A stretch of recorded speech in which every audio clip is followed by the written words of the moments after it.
Meus amigos, vocês sabem que ontem eu fiz um vídeo só de música aqui no canal, para tentar deixar a minha cabeça um pouco mais fresca. É o famoso, eu não quero me meter em polêmicas, eu não quero me meter em polêmicas. Vocês se lembram disso? Mas não é porque eu não queira me meter em polêmicas, não. É para ter um pouco de paz, cara. Para ter um pouco de paz. Então ontem passei o dia tocando, fiz lá o vídeo do Eduardo Ardanui, batendo um papo com as pessoas, desenferrujando as mãos também, enquanto comentava a respeito da composição. Mas o que acontece? Hoje de manhã, eu por ter assistido diversos programas do Flow, por ter ido lá também, o YouTube me manda diversas recomendações do canal, principalmente desses cortes aqui. E um dos cortes que eu vi é este daqui, né? Então tá aqui, ó, a cara inchada do Monark. O bicho tá inchado, né? Ô Monark, tu tá muito inchado, bicho, tu tá muito tetudo, pô, né? Dizendo o seguinte, ó, não vai ser Jesus ou o caralho que vai quebrar as regras de Deus. Só isso aqui já é uma frase absolutamente desrespeitosa, né? Eu sinceramente eu não sei se eu ficaria tranquilo, calmo, se eu estivesse lá no programa, né? Isso aí foi feito por um tal de Talk Flow, que é um desses canais de fã, de alguma coisa, etc. Porque o Iago Martins foi lá, né?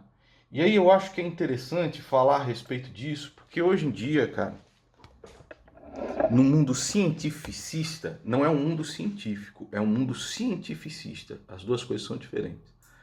Principalmente o jovem, como eu era na minha adolescência, é como se fosse uma pessoa perdida num barquinho no meio do oceano. Ele não sabe para onde ir, ele não vê propósito em nada, ele não vê propósito na vida, ele não vê esperança em absolutamente nada. Então por isso eu acho interessante discorrer a respeito do tema aqui, né? Porque as posições do seu monarca, que não está mais assim, né? Que é tal desenhozinho, ele bem magrinho, tá bem tetudo agora, hein, bicho?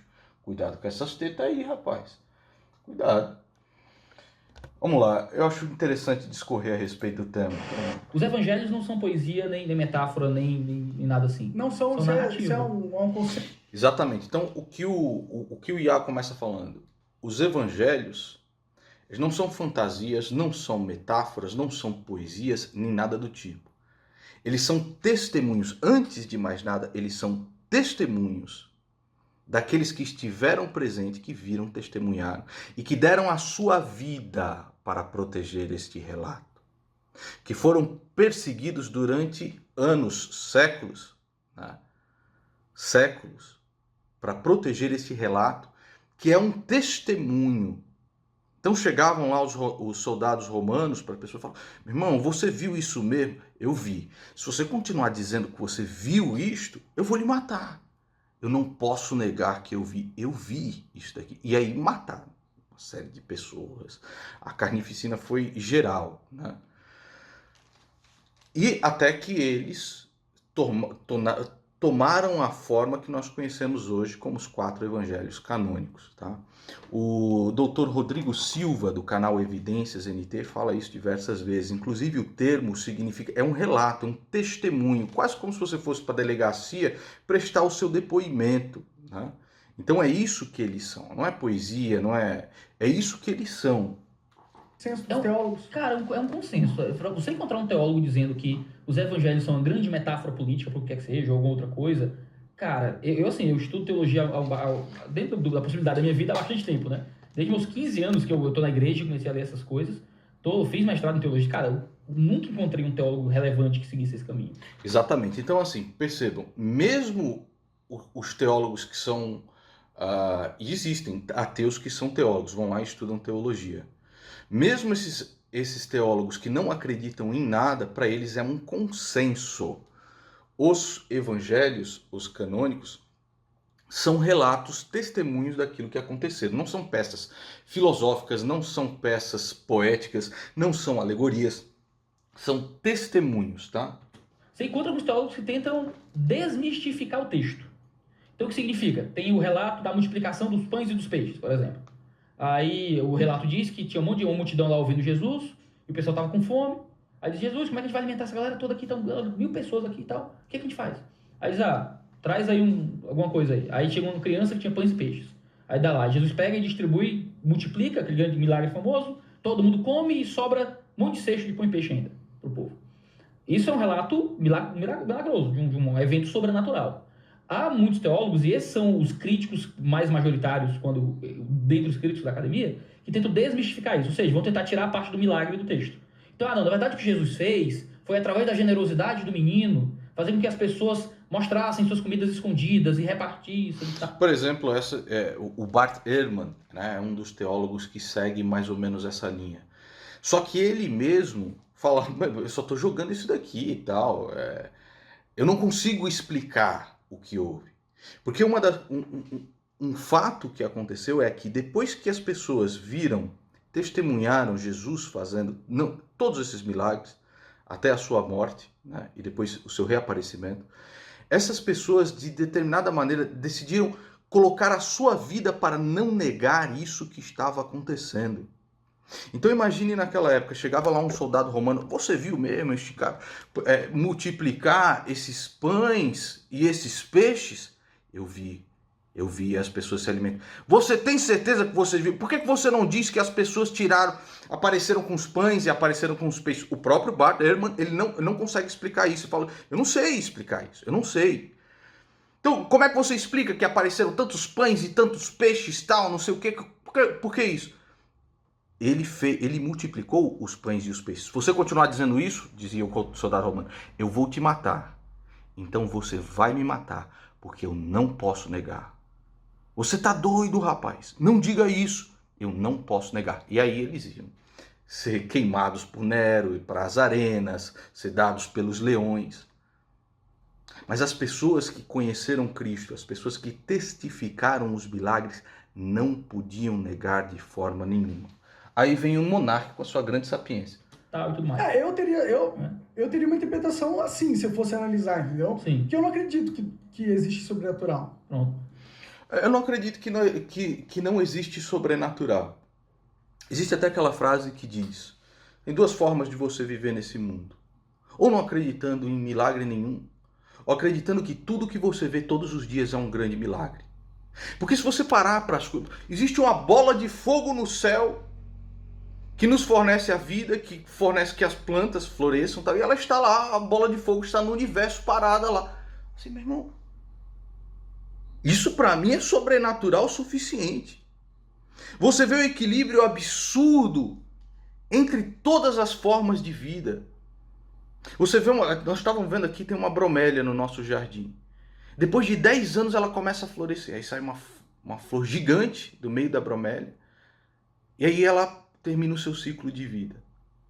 O equilíbrio que existe entre todas as coisas, a perfeição que é uma planta, a perfeição que são as abelhas, a polinização das coisas, tudo perfeito, o corpo humano, a perfeição que... você vai falar, tudo isso aqui é fruto da aleatoriedade. Como é? Né? Você vê as cigarras, 17 anos embaixo da terra, 17 anos enterradas, elas saem do seu ciclo e depois de uma semana morrem para terminar o seu ciclo de vida. A perfeição que é o ciclo, como ele funciona. Em 1917, por exemplo, choveu animais do céu, todo mundo viu. Procure aí, 1917, chuva de animais. Os cientistas não conseguem explicar até hoje. Não, eu acho que foram talvez um redemoinho que fez com que esses animais chovessem, mas a verdade é que a ciência não tem explicação nenhuma, porque em 1917 choveu animais e é próximo agora. Nós nos acostumamos com os milagres que são diários, mas os milagres eles acontecem cada segundo, só o fato de nós respirarmos, cada vez que você puxa o oxigênio, né? Cada vez que você puxa o oxigênio é um milagre. É um milagre. Porque você observa todo o universo e toda a galáxia e até aonde se conseguiu investigar ou né, perscrutar, não se tem vida, não se tem nada. Mas aqui, as condições absolutamente perfeitas, a Lua numa condição perfeita para que regule as marés, para que regule as colheitas, o Sol numa posição absolutamente perfeita. Eu não acredito no sobrenatural. Mas Tudo que você passa, todos os momentos da sua vida é absolutamente sobrenatural. O fato de você existir já é sobrenatural, já é um milagre. É um milagre absoluto. Como Leibniz dizia, a maior pergunta do universo é: por que existe o algo ao invés do nada? Vamos continuar. Só que esse é o grande problema. Então, é só não acreditar na Bíblia. Exato, então você não acredita na Bíblia. Se você não quer acreditar em nada disso, você pega a Bíblia e fala assim: ó, eu não acredito em absolutamente nada disso. Porque você é convencido a respeito da vida de Jesus Cristo, daquilo que ele fez, dele ser a encarnação de Deus, não por exercícios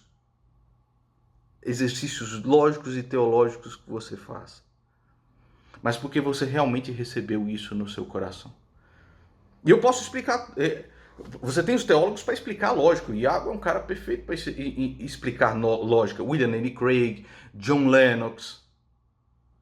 Né? Existem grandes. E fica tudo amarrado. Né? Fica absolutamente amarrado.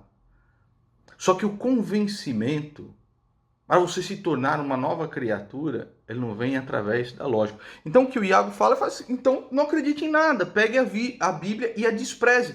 Porque o que ela faz, o que a Bíblia relata, é como Deus interferiu na história da humanidade, guiando aqueles que eram seus, o seu povo, o povo de Deus, certo? Que somos aqueles que somos feitos novas criaturas através de Jesus Cristo. Como ele fala, ninguém vem ao Pai a não ser através de mim. Mas é foda, porque você não concorda com essa interpretação. Porque... Como assim não concorda com essa interpretação? Se você não acredita no sobrenatural, se você não acredita nos milagres, então você não acredita na Bíblia, é simples assim. O que é que tem para não concordar nisso? Então você acredita na Bíblia, mas você não acredita ao mesmo tempo. Do que é que você não concorda? Só você falar, eu discordo. Sim, por quê? Se eu estou dizendo, então você não acredita se você não acredita nisso, que não existe o sobrenatural, tá? Você não acredita na Bíblia. Simples assim. Simples assim. Eu não concordo. Como não concorda? Isso é um absurdo. Isso é um absurdo. É a mesma coisa que você chegar e falar assim, eu estou vendo, eu e você estamos vendo, um gato pulou da árvore, ele está no chão. Aí você fala, eu não concordo. Não, eu estou falando de um fato animal. O gato caiu da árvore. Não concordo. Porra! Porque você está falando que para acreditar em Deus tem que acreditar no sobrenatural. Então... Mas necessariamente sim. Isto é necessário. Porque o que nós conhecemos resumindo tudo o que nós conhecemos, é o espaço e o tempo. Se eles vieram a ser, a existir, se o espaço e o tempo vieram a ser, existir, uma causa externa ao espaço e o tempo é necessária. É por isso que se diz, o logos é necessário. Logos, ele é necessário, ele é a lógica por trás da existência. Porque para tudo que existe, existe uma causa primeira. E esta causa primeira pode ser, sim, simultânea, já que o espaço e o tempo não existiram. Mesmo que você pegue a teoria do Big Bang, ou qualquer que foi inclusive teorizada por um padre, ok? Existe um início absoluto. E por que deste início absoluto? Logos. Então, vamos lá. Você acha que Deus é natural? Uhum. Tá falando de Deus é natural? Você não tá nem você não está sabendo o que isso significa. Acho que você tá até balança quando vai.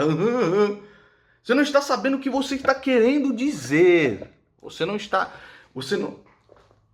conseguindo expressar aquilo que você quer dizer. O argumento dele é o argumento de David Hume, embora ele não saiba, tá? Mas eu vou falar aqui. É difícil tratar Deus como algo natural, porque se ele é algo que não transcende a natureza, então ele não está fora daquilo que... Exato, se ele não transcende a natureza. Então o Iago aí, com a maior classe, com o maior respeito aí. Se Deus não transcende as coisas, então ele não é... A própria semântica da palavra se esvazia de significado. Você não está falando de Deus, você está falando de qualquer outra coisa. Está falando de... vamos conjecturar uma faísca subquântica que deu início ao espaço e o tempo? Se é que isso existe, um Priquiton. Não é um quantum, não é um quartzo, não é nada, é um Priquiton. É o Priquiton que nenhum cientista sabe o que é, deu início ao espaço e ao tempo. Então, assim, por definição semântica, as características de Deus, onisciência, onipresença, onipotência, externo ao próprio espaço e tempo, a tudo que nós conhecemos como a realidade, externo a isso. Você, na sua condição de ser humano, não pode se ausentar da realidade e observar quem fez a própria realidade. Assim como um peixe que nada no oceano, ele simplesmente existe água por todos os lados e ele não pode se ausentar daquele negócio para testificar. Ele não pode se ausentar do seu meio. Vamos imaginar um peixe lá nas camadas mais profundas do oceano. Ele não pode se ausentar disso para... Olha só, estou dentro de um oceano e tudo mais, porque é o meio que o cerca. Né? Simplificando a metáfora imensamente. Né? Existe no processo no evolutivo natural. Por que ele precisa estar fora? Dentro do conceito tradicional de Deus? Sim. Tradicional, Necessariamente. Senão você vai... Ele fala muito claro. Aí, desse jeito, daqui a pouco qualquer pode ser Deus. Assim, Bolsonaro vira Deus. Desse jeito, qualquer coisa pode se tornar o Logos. Então, o Priquiton, o Bolsonaro, este anel, esta aliança, não, isso daqui, um macarrão intergaláctico, qualquer coisa. Mas a definição semântica daquilo que nós estamos discutindo, você veja que assim, o monarca ele pretende discutir algo cujas características ele nem sabe quais são. Ele nem sabe quais são.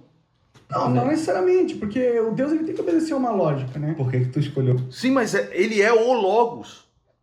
Ele está por trás da criação do universo. Assim o cristão acredita. Mas você tem o direito de não acreditar. O Bolsonaro. Porque é o do momento. Se Lula estivesse lá, eu diria ele. Quando for 2022, vai ser o monarca. Né? Vai ser presidente da vez. Ou o Felipe Neto, né? Talvez. É que, tipo, eu acho que você ter que forçar a aceitar milagres ou aceitar o sobrenatural numa mente cética moderna, não acho que é o caminho para a religião. Mas, meu irmão, a religião, ela é justamente isso. Ela é justamente isso. Não é pela lógica. Não é pela lógica racional. Porque você vai... O próprio Filho de Deus veio à Terra, se esvaziou da sua divindade, para que através dele as pessoas pudessem se reconciliar com o Senhor. E através dele assumir os pecados daquele que morrem com ele naquela cruz. E aí você vai falar da sua lógica humana. E aí você vai falar que ele criou todo o universo. Ele criou todo o universo, todas as coisas. Mas é impossível a multiplicação dos pães?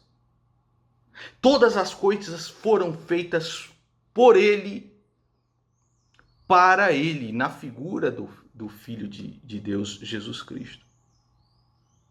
Então, assim, você está querendo pegar a sua lógica deste tamanho e colocar o Logos dentro disso. Se não se sabe nem por que é que choveram animais em 1917, procure aí no Google, chuva de animais 1917. Se você não sabe nem como funciona um micro-ondas, se você não sabe nem como essa plantinha muito louca, essa ervinha muito louca foi possível, como ela existiu, você não sabe nem isso. Nem isso você sabe. O conhecimento do homem é isso daqui, cara, não é nada. É menos do que um Priquiton. É menos do que isso. Né? Eu acho que isso é você bater em ponto de ferro. Porque eu nunca vou acreditar em sobrenatural. Não importa. Eu acredito em Deus. Mas você, no entanto, você existe. No entanto, você respira. No entanto, os milagres diários, eles acontecem. Olha, eu vou recomendar para você, Monark, alguns vídeos aqui, tá? Eles são... Você assistir aí. Você vai procurar um cara chamado William Lane Craig, tá? Então, alguns vídeos interessantes, ó. Dr. Craig destroys Hume's argument against miracles with simple analogy, certo? Então, Dr. William Lane Craig destrói os argumentos de David Hume, porque embora você não saiba, você não sabe o que é David Hume e tudo mais, o seu argumento é o argumento de David Hume, certo? Então, ó, Dr. Craig destrói o argumento de David Hume através de uma simples analogia. Depois você vai assistir o seguinte vídeo aqui, ó, Monark, tá? Are miracles possible? E depois um terceiro vídeo você vai procurar aqui, ó. Do miracles violate the laws of nature? Os milagres violam as leis da natureza? Ok? Então você vai assistir esses 3 vídeos aí, Monark, depois você vai refletir. Eu infelizmente não tenho esses vídeos legendados aqui, mas existem vários debates do William Lane Craig legendados, onde ele aborda esses temas. Procure aí, William Lane Craig legendado, tá bom? Vamos continuar aqui. Legal? Só para você ter uma ideia do quão patético é o argumento. Né? Mas não poderia ser de outra forma, não poderia não ser patético, porque se ele não conhece as características do objeto que ele se propõe a debater, que é, no caso, o objeto máximo da existência, que é Deus, se ele não conhece as características, é lógico que os argumentos vão ser absolutamente patéticos. Patéticos. É coisa de quem gasta 8 conto por mês em Evinha muito louca.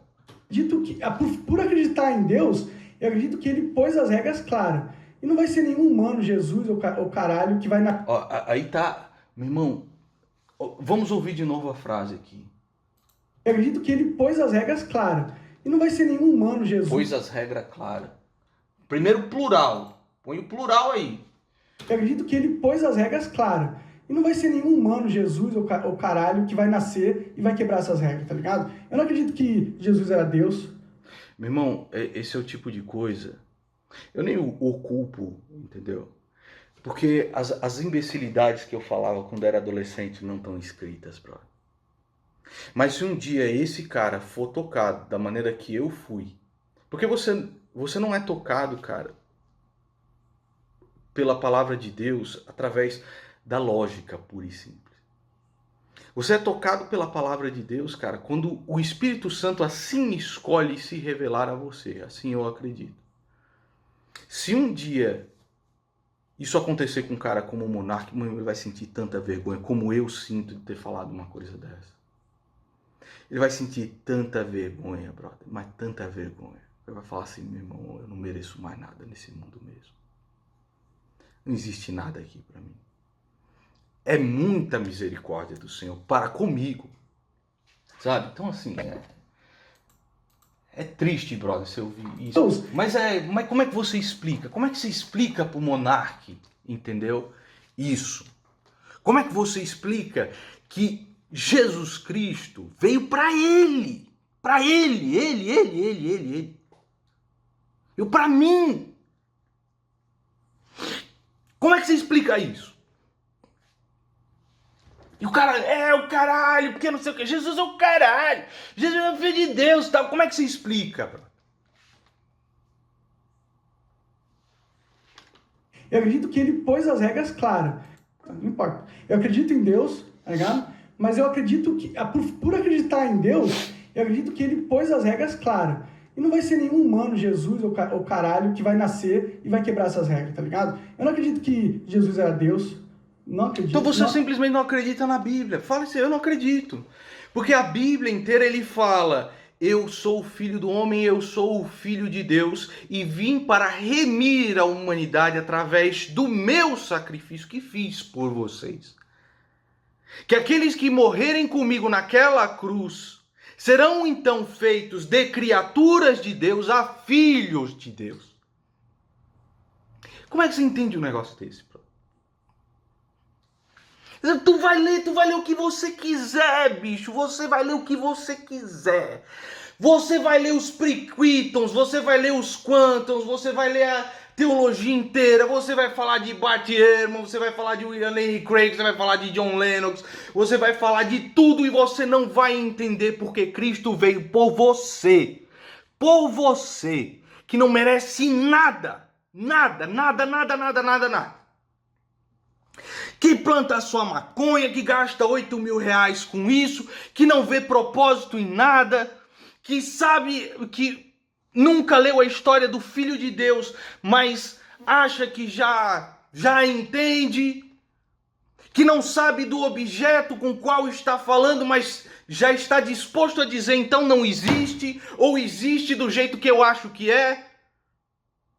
Você pode ler tudo que você não vai entender. Ele veio por você. Ele fez isso por você. Eu acho que faz sentido. Eu acho que o máximo que Jesus poderia ter sido, na minha visão, foi um cara genial, um filósofo genial, um intérprete da sabedoria passada de milênios e milênios durante a humanidade, entendeu? E esse cara teve a genialidade de condensar essas histórias. Isso é um absurdo, porque ele não sabe nem do que Jesus está falando.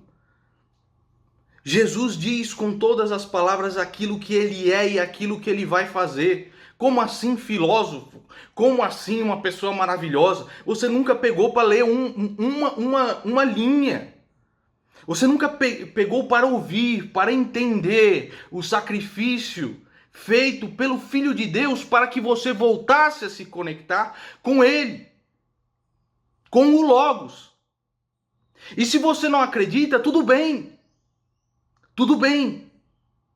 Continue sendo este moleque no meio de uma jangada, no meio do mar, completamente perdido, sem propósito, para onde ir? Somos só carne que vai para debaixo do chão e nós vamos ser consumidos pelos vermes e que não tem mais nada e não existe propósito em absolutamente nada.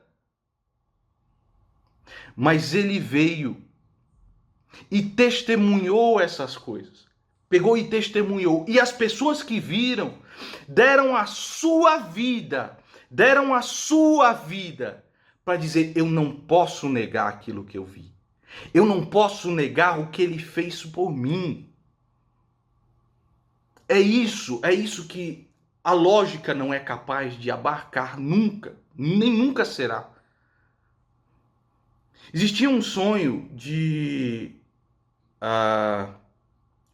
Agostinho, e ele estava tentando entender o que é a Trindade. Porque a Trindade é uma discussão teológica que durou muito tempo até descobrir o que é a Trindade. Deus é as três coisas ao mesmo tempo. Ele é Deus, ele é o Filho e ele é o Espírito Santo. Mas o Filho não é Deus. Deus não é o Filho. O Filho não é o Espírito Santo. São três coisas diferentes. Assim como a água pode se manifestar a você em três estados diferentes: no sólido, no gasoso e no líquido. No entanto, a água não é vapor, o vapor não é água, o vapor não é gelo, o gelo não é água, mas são a mesma coisa, a mesma essência, H2O. Então, Agostinho teve um sonho. Estava andando pela praia e de repente estava lá cavando um buraco, né? Não tinha um menino cavando um buraco. Deixa eu relembrar aqui. Ele estava andando pela praia e de repente viu um menino cavando um buraco. Ele falou: o que você está fazendo, menino, cavando este buraco aí? Não, é que eu quero colocar toda a água do oceano neste buraco aqui. Ele falou: mas você é um idiota. Isso não é possível. Como é que você quer colocar toda a água do oceano neste buraco aqui? Aí, eu não sei bem a história, mas disse que o menino, na realidade, se revelou um anjo para Agostinho. Falou: da mesma forma que é absurdo querer colocar toda a água do oceano neste buraco aqui, é absurdo que a sua consciência, a sua inteligência tacanha queira entender todos os mistérios de Deus. Vamos continuar. Histórias e ser um avatar para elas, pelo qual eles... Ser um avatar para elas? Você tá onde, brother? Você tá jogando o quê? World of Warcraft, brother? Que é isso, brother? Condensar essas histórias e ser um avatar para elas, pelo qual eles podem ter criado uma organização na época que perdurou até hoje e ela foi muito importante para a nossa sociedade. Mas eu nunca, na minha visão de vida, nunca vou conseguir imaginar Deus o Jesus como um mago ou alguém que realmente tinha poderes de transformar água em vinho. Então, aí que tá, você não acredita na Bíblia. Ele é o Filho de Deus. Você simplesmente não acredita na Bíblia. Pronto. Você não acredita. É uma decisão que você está fazendo, seu livre-arbítrio. Você não acredita. Vinho e tal. Eu imagino ele, eu acho que a sabedoria divina, a verdadeira beleza dessa porra não é que Deus vai dar muito poder. Dessa porra, cara, dessa porra. Larga esse seu vocabulário de marginal para falar das coisas sublimes que você sequer entende. Sequer entende. Mágicos pra gente, entendeu? É que se a gente conseguir realmente parar pra pensar o que é Deus de verdade, tipo, E você não sabe nenhum objeto. Você vai parar para pensar o quê? E a partir do momento que você meio que identificar o que você acha, agir de acordo, os milagres acontecem, mas não é porque é milagre de verdade. É porque vai parecer milagre, tá ligado? Porque você não vai acreditar. Se você não acredita em Deus, você não vai acreditar que é possível. Ele não sabe nem como ele está ele não sabe onde ele quer. Primeiro, ele não sabe onde ele quer chegar. E ele não sabe concatenar as premissas que ele está fazendo. A partir do momento é milagre, tudo é um milagre, mas na realidade não é milagre, porque não sei o que lá tal. Diga, eu não acredito. Essa Bíblia aqui eu não acredito. Isso daqui eu não acredito. Eu acredito naquilo que eu posso ver. É como eu te falei, assista esses vídeos aqui que eu lhe recomendei. Are miracles possible? Do miracles violate the laws of nature? Assista esses 2 vídeos aí. Daí você vai ver. Seu argumento de David Hume indo pro saco. E aí você passa a acreditar, milagres começam a acontecer. Eu acho que vem disso. Eu não consigo ter essa interpretação mágica. Caralho, eu pensei que ele fosse chorar. Por um segundo eu imaginei também, mas... Cara, ainda bem... Nesse ponto, cara, eu fico feliz de não ter tido esses 3 anos sabáticos do Monark, que ele ficou lendo e estudando toda essa porra aí. Porque eu sempre... Se alguém me pergunta, eu falo, cara, eu só não sei. Não sei, cara. Mais fácil, né? Talvez seja... É melhor você falar, mas eu não sei, cara. Eu não sei. Eu não sei como pode existir algo ao invés do nada, como postulado Leibniz. E diante da magnitude das coisas e da magnitude do universo, eu me mantenho humilde às coisas que aconteceram. Eu não sei, eu não pensei o suficiente sobre isso, cara. Mas o ponto que o Monark colocou, é isso que eu tenho dificuldade de acreditar, do lado de cá, né? Porque eu tenho um registro histórico. Por que a gente acredita que Jesus existiu, não é? Porque um monte de gente viu e escreveu sobre esse cara. E por que tu foi convencido? Mas não só escreveu. O Iago, ele não quer ser indelicado aqui, acredito que ele não quer ser indelicado, porque foi na casa dos caras e tal. Não é só um monte de cara que escreveu. Ele sabe bem, claro que o Iago sabe. Foi a tradição oral, cara, que foi protegida com a vida e com o sangue das pessoas. Diversas milhares de pessoas testemunharam aquela tumba vazia na ressurreição de Cristo. Porque ele disse, vou ressuscitar e tal. Então, a guarda dos judeus ali esperando, a guarda dos romanos ali esperando, todo mundo olhando aquele sepulcro, aquele lugar. E de repente, nada ali dentro. Nada. E as pessoas que estavam ali deram a sua vida para testemunhar. Testemunhar. E que depois viram depois Jesus Cristo, conforme as escrituras relatam, né?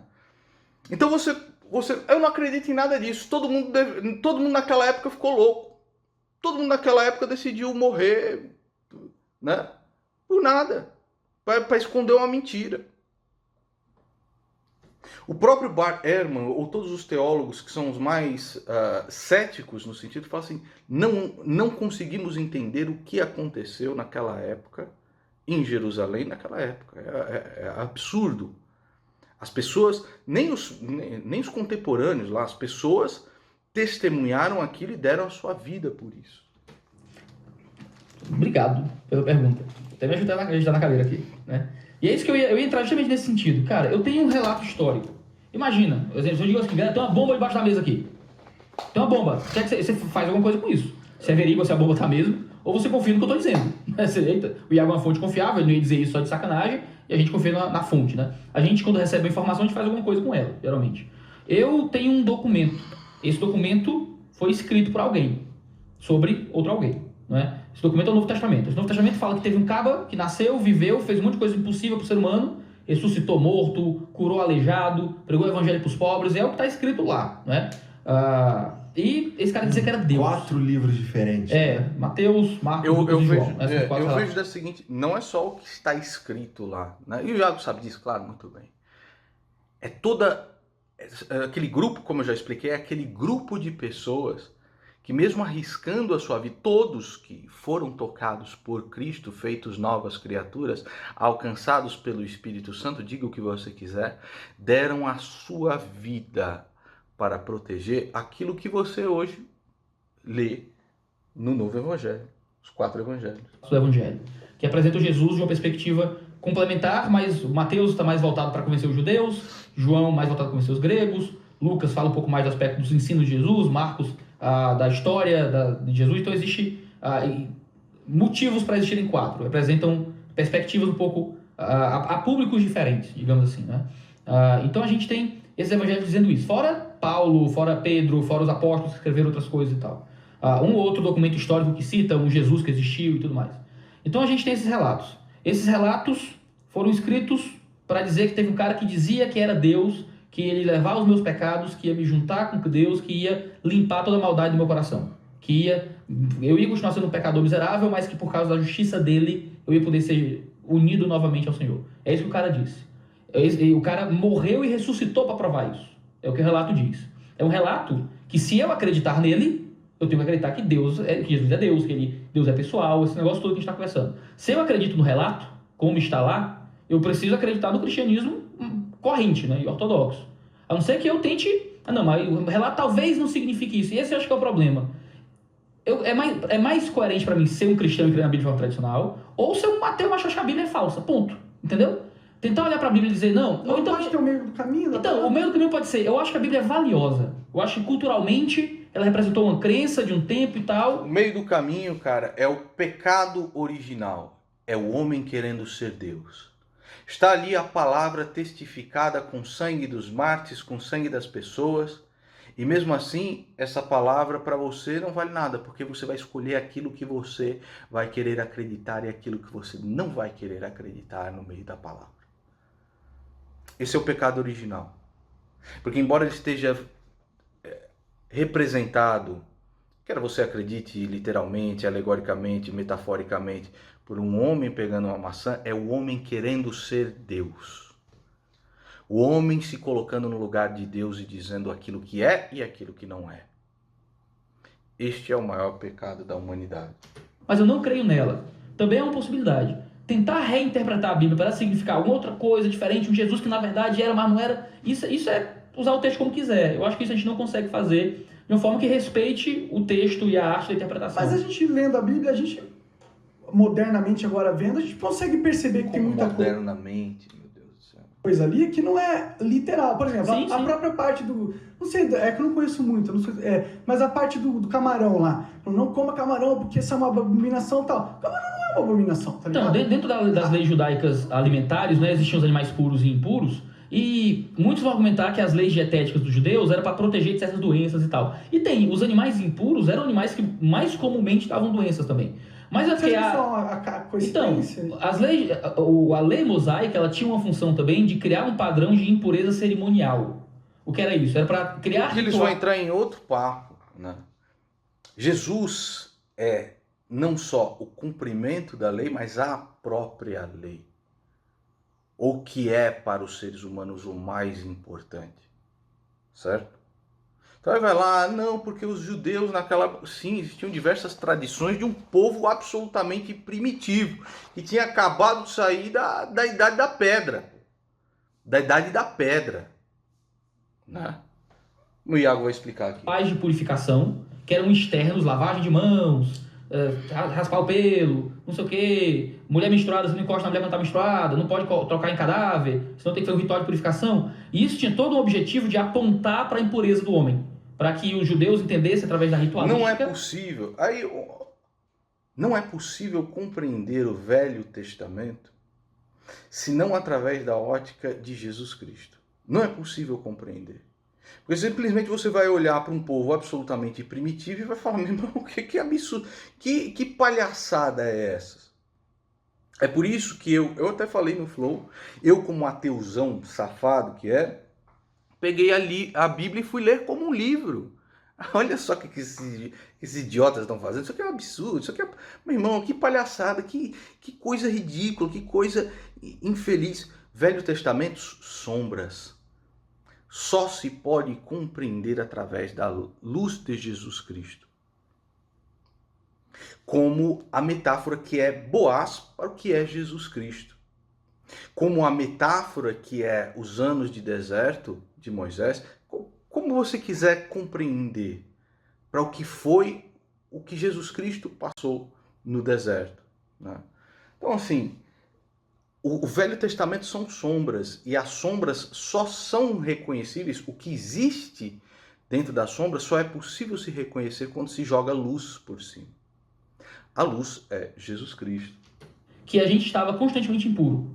Para quê? Para apontar o homem à ideia de que ele precisava de alguém, que alguém o purificasse, que era justamente o Messias que viria, que seria Cristo e tudo mais. Então, o simbolismo disso tudo, e que muda, hoje a gente pode reclamar totalmente no cristianismo, né? Mas havia um momento histórico em que Deus cria um ambiente ritual para transmitir uma expectativa de pureza que havia de vir. Sim, mas aí tá claro Uhum. que na Bíblia tem alegorias ou tem coisas que elas não necessariamente estão ali por um propósito literal.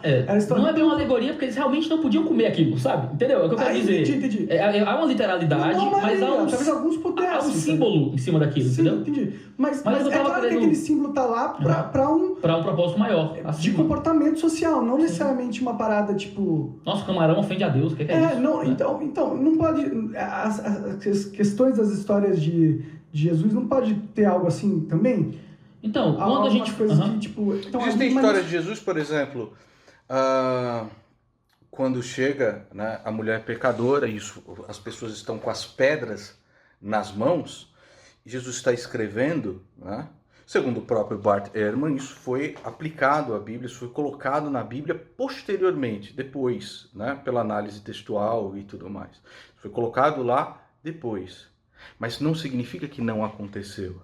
Significa que era uma história que já estava em voga, que as pessoas deram a sua vida para contar, recontar essa história, que foi necessário colocar lá. A Bíblia, ela é a palavra do Senhor. Mas diante daquilo que o Senhor ela é apenas o relato dos homens a respeito da magnitude que é o Senhor. Porque ele é infinitamente maior. Então você pode pegar a Bíblia e fazer como eu fiz, ler como um ateuzão lá, falar, ó a tradição desse povo aqui, que palhaçada, olha isso aqui, que lixo, mano, puta que pariu, que imbecilidade, porque você está vendo só as sombras, você não está vendo o que aquilo realmente significa na big picture, em tudo que é, né? Você está vendo aquilo lá e você está lendo para debochar da tradição que realmente é de um povo que acabou de sair da Idade da Pedra. Tanto é que quando Jesus veio, este mesmo povo não o reconheceu. Ele é o Filho de Deus. São realmente aquilo, mas estão ali por causa do contexto da época, era a melhor forma de explicar pra galera. Tá? Então, eu consigo concordar com isso quando a gente olha para questões mais pontuais do Antigo Testamento. Porque o texto já diz isso. Ele Exatamente. Claro que é isso muitas vezes. Entendi. Quando a gente olha para o Novo Testamento, a gente já tem um padrão mais... O Novo Testamento não. O Novo Testamento é diferente. Ele é um relato. Ele é um testemunho das boas novas que ocorreram. O Filho de Deus se fez homem. Global para todos os povos até o fim dos tempos, digamos assim. E são padrões mais simples, não é? O Novo Testamento não é cheio de ritualística mais, porque a ritualística era uma sombra que apontava para uma coisa mais concreta, que era a nossa maldade diante de Deus, e a gente precisa de uma pureza que provém do poder de Deus em nossa vida. Esse é o relato que está escrito. Bom, é isso aí que eu tinha para dizer a respeito. Nossa, eu fiquei 44 minutos aqui com você. Você que chegou até o final desse vídeo aqui, né? Parabéns, cara. Você tirou 44 minutos do seu dia para ver um pobre professor de música falando a respeito disso. E que não deveria ser eu que estaria falando disso, né? Porque eu sou um tranqueira, pô. Eu sou Eu sou um bosta, mano. Eu sou nada, nada, nada, nada, nada. Mas de alguma forma eu tive que acordar hoje e fazer esse vídeo para vocês aqui. E eu não sei o porquê. Deus abençoe.